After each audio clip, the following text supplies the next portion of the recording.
Hey, okay, Joey, show us what you got. Okay, so I got this pretty cool idea for our commercial. So how about this? We got the bar, your Nyx bar. It's gonna fly super close up to the frame, snap in half. It's gonna fall down, explode to a million pieces. Flavor shots. You just wanna take a freaking bite when you look at the video. And then we get to this idea of this shot. Oh man, it's falling down. The thing just wraps itself. Mid-air, product shots and turn into the logo that is Nyx. How's that? You like it? I like it. Let's do it.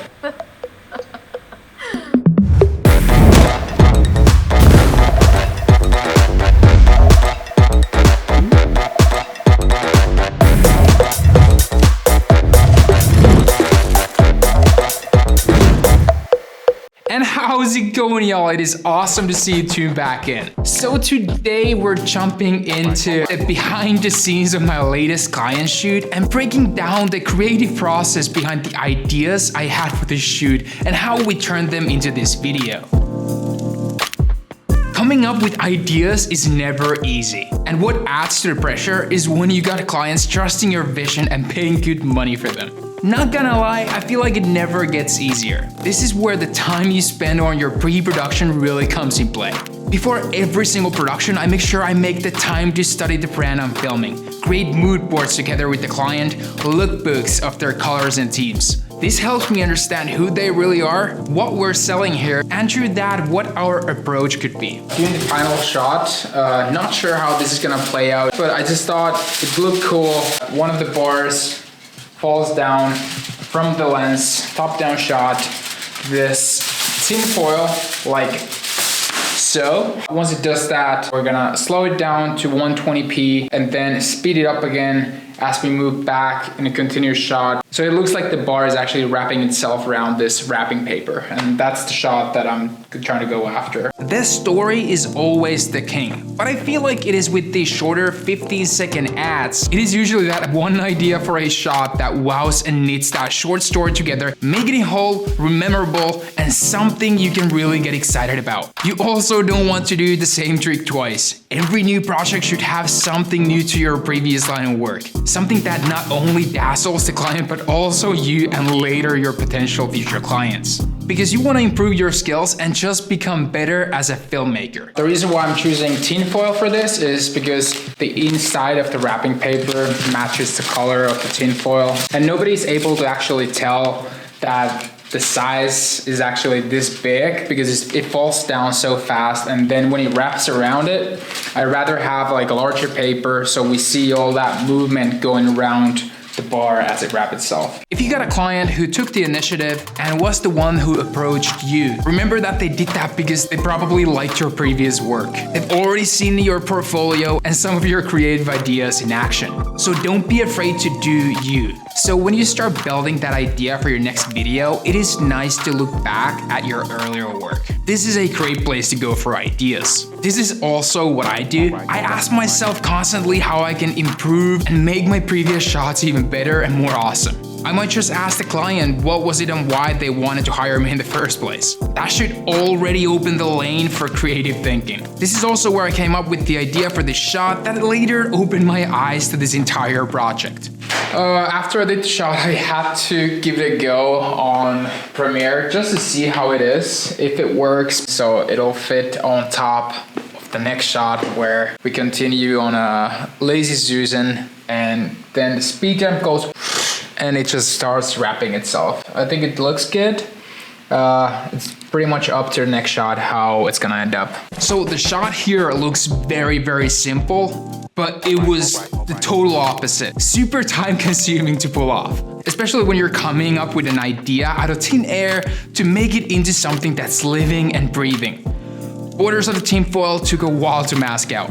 Frame by frame, ending up with this one short, not even 1 second shot that I then place on top of the next shot where the bar would start wrapping itself. Continuous moment, and the wrapping is like midway through. It's not fully wrapped yet. This is not gonna be very visible. It's gonna be like super fast, like quarter of a second shot.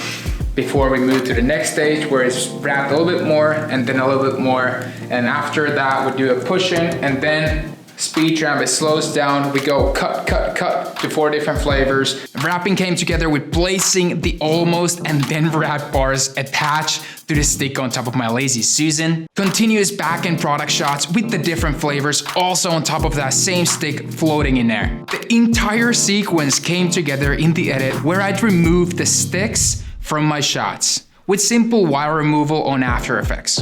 And then add speed ramps to sell the effect of it wrapping itself. Digital zooms in and out with fade-in logo. Like I said, this shot was the foundation for this entire video. The idea behind everything. It supported the playful mood we were after, highlighting the brand's new wrapping and improved recipes. Definitely pros when doing a shoot like this. I get to keep all the bars. So if anybody there likes chocolate, holla at me. With the opening shot, I wanted to continue with that same feel we had with the outro idea, but in reverse. Bar flying into the shot, snaps in half, falls down and breaks into million pieces. This is how you do it if you're a freelancer, one-man band like myself. And wreck.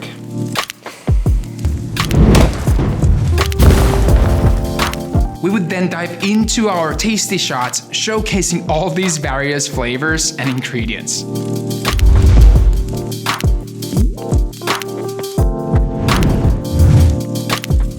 So after wrapping the shoot, couple days of editing, I then sent the client a rough cut of the video. With projects like these, I always do a couple of editorial revisions, front and back with the client to ensure we do everything that the idea we were after comes across. It is always so nerve-wracking to wait and see what they think after they've gone all in with your creative ideas. I ended up doing a couple of pickup shots for these tasty ingredient bits and minor touch-ups to some of the back-end product shots to make the products prettier. And remember, if and when you get asked to do pickup shots by your client, that doesn't mean that you're a bad filmmaker, nor that you have bad ideas. That only means that the client knows what types of shots serve their brand and image the best. That will then also better not only the outcome of the film, but also your relationship with your client. So never think less of yourself if you come across doing pickup shoots. They are super normal. More normal than you might think. I promise you, the bigger the brand, more pickup shoots you'll do. And hey, they were the ones who really wanted to hire you. You've already showed them you are the person for the job. The filmmaker they wanted to hire to film their commercial in the first place, based on your previous gigs, skill level, and most importantly, your ideas. So don't be afraid to make them come alive. Just make sure the ideas you come up with are something that you're able to do and deliver. Anyways, guys, that is it for this video. Let me know what you think down in the comment section below. Thank you so much for watching. I'll see you again on the next one.